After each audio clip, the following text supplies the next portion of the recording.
Hi guys, it's Dylan from Bijou Diamond Jewellery in London with another watch discussion video, and today we're going to have a look at the subject of watches for under £1,000.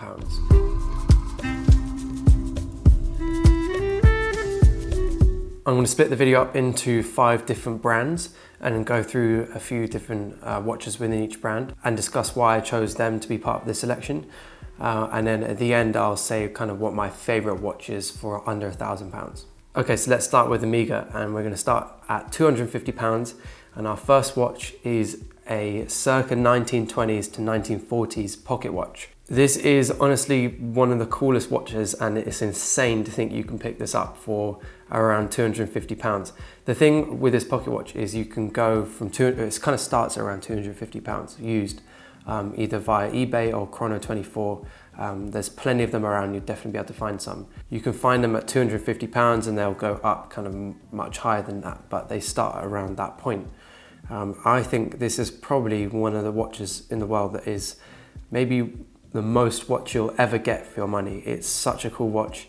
Obviously pocket watches aren't really used nowadays, so it's a little bit more redundant compared to quite a few years ago where this would be much more useful, but I think pocket watches are something really special. And I do think it's a shame sometimes that we don't use pocket watches anymore. It's just a wrist watch, and obviously a phone is much easier. But they are really pretty, especially this Omega pocket watch is such a nice design. I love those amazing big numerals. They almost look like hand painted onto the dial. I love that really simple white dial, very clean, those beautiful hands. I love the small seconds at 6 o'clock. It's just a really nice, elegant, simple watch. And for £250, that is an amazing piece. I included this watch because it's just kind of a bit of an extra one, because I know that most people probably won't go for a pocket watch. But I do think this is a really, really cool piece for the money. And those range from between the 1920s or 1910s to around the 50s, some of them, but mostly around 40s.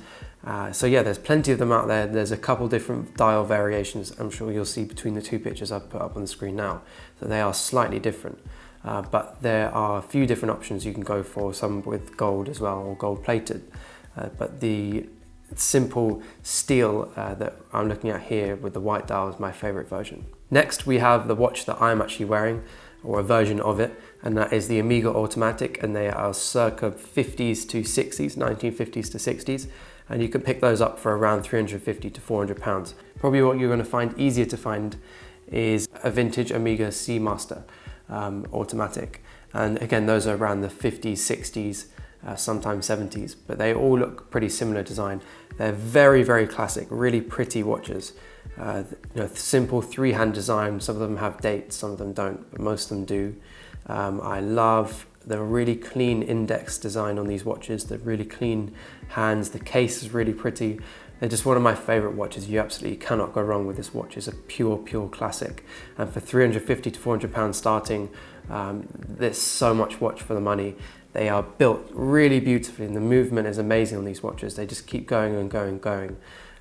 As I mentioned in my video I did a while ago about my Q&A, I had this watch that was sitting in a drawer for something like 30 years, and I pulled it out and wound it, and straight away it was working. So they are really, really amazing movements, and just brilliant pieces that will last forever. And I think this watch also, same as the pocket watch, is so much watch for the money. My favorite variation of this watch is the kind of white or silver dial like I own with the steel case.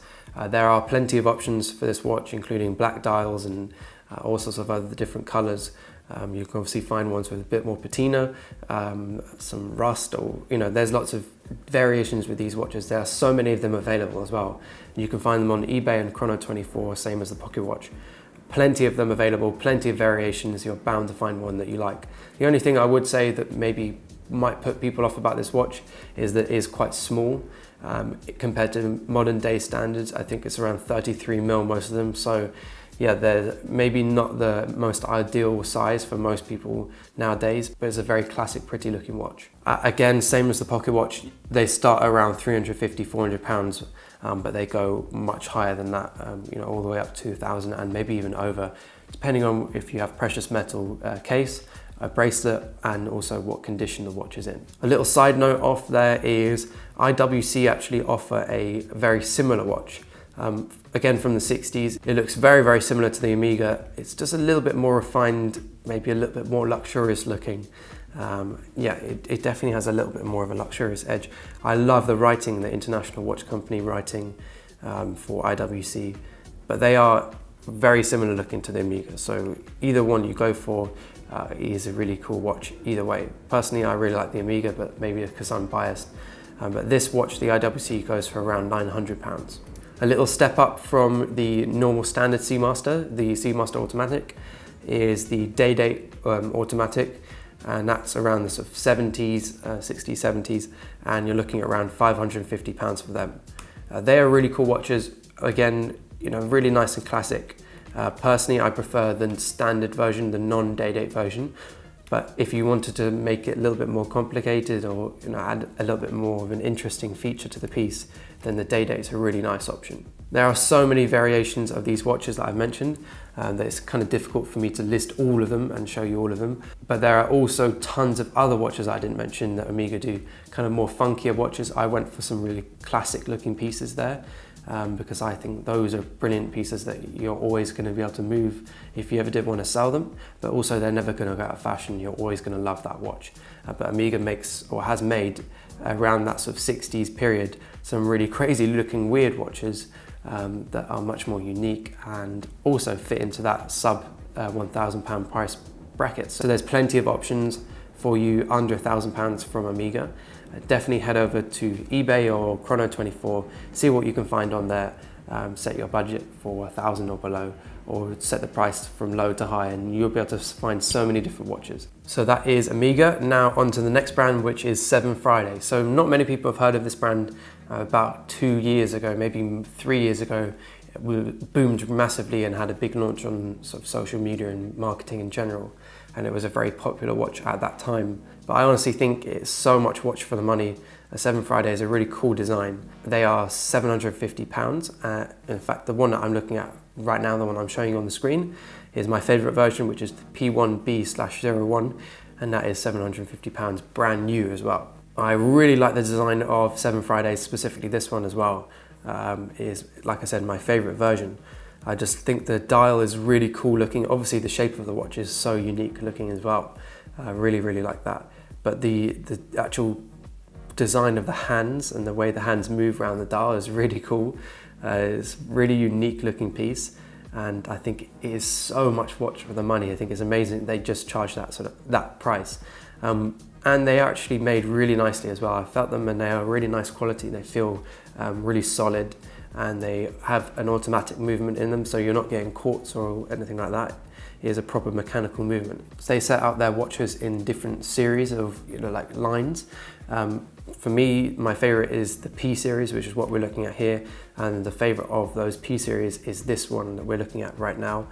The reason for that is I find the other ones are maybe a little bit too busy. This specific one that I like is a little bit cleaner.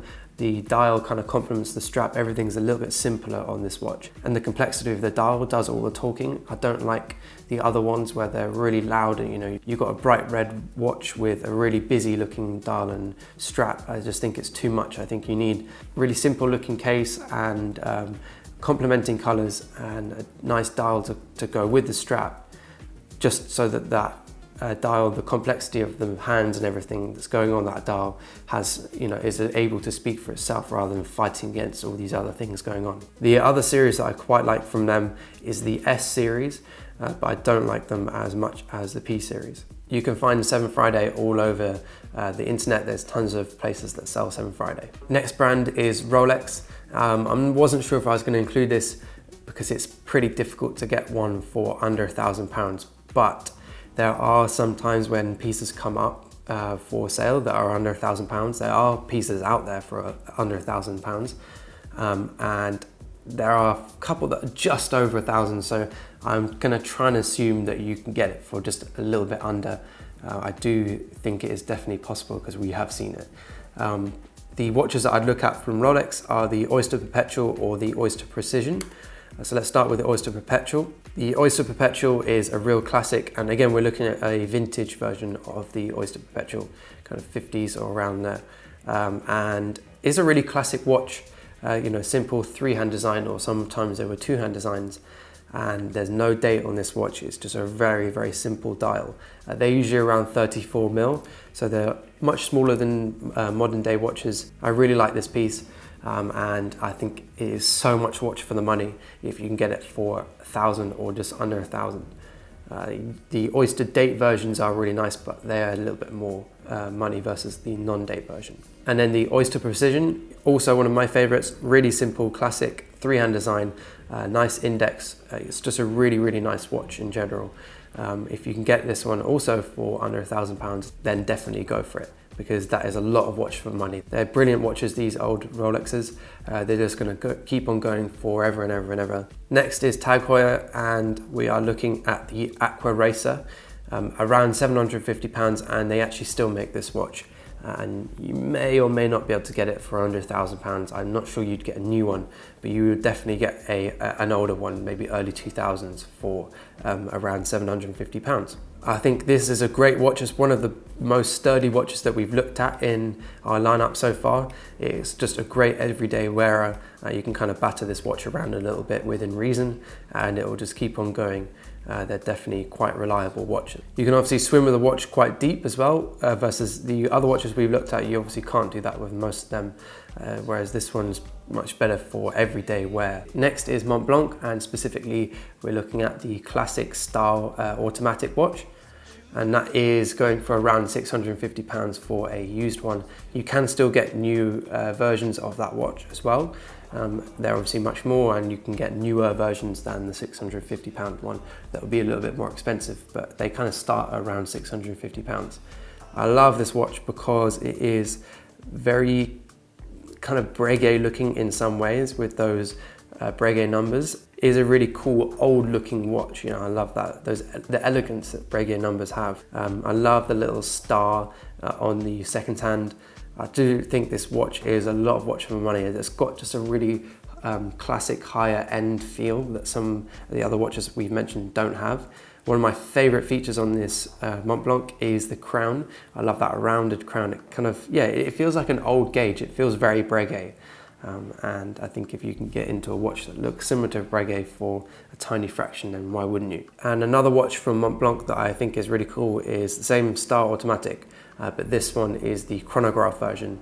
I really like this watch also. This is one of my favorite watches from Montblanc. It's got the same sort of rounded crown and these quite classic pushers, but the smaller case is really cool. It's not something you often see nowadays, where all the watches that we get generally are much bigger and usually over 40 mil, especially for a chronograph. So it's nice to see an older style classic watch. There are lots and lots of variations of this piece. You obviously have your date function as well on this watch, as well as your chronograph. And yeah, I do think this is a lot of watch for the money. These ones go for around £800, and then obviously go up from there, you know, in terms of how good the condition of the watch is, and what sort of specs the watch is, so precious metal or not. And now to conclude, which is my favorite watch of all of them. It is quite a hard choice, but I'd probably have to say the Omega Automatic that I own. I love the classic simplicity of that watch.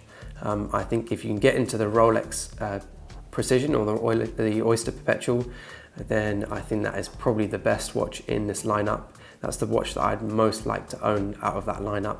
But at the same time, I just think the Omegas are so undervalued, and there's so many brilliant Omegas available for such an amazing price. And I think we are always spoilt for choice in the market. There's always lots and lots of them available. So definitely go and check them out. Thanks guys for watching. Let me know if I've missed out any watches, or any watches that you think should have featured in that under £1,000 bracket.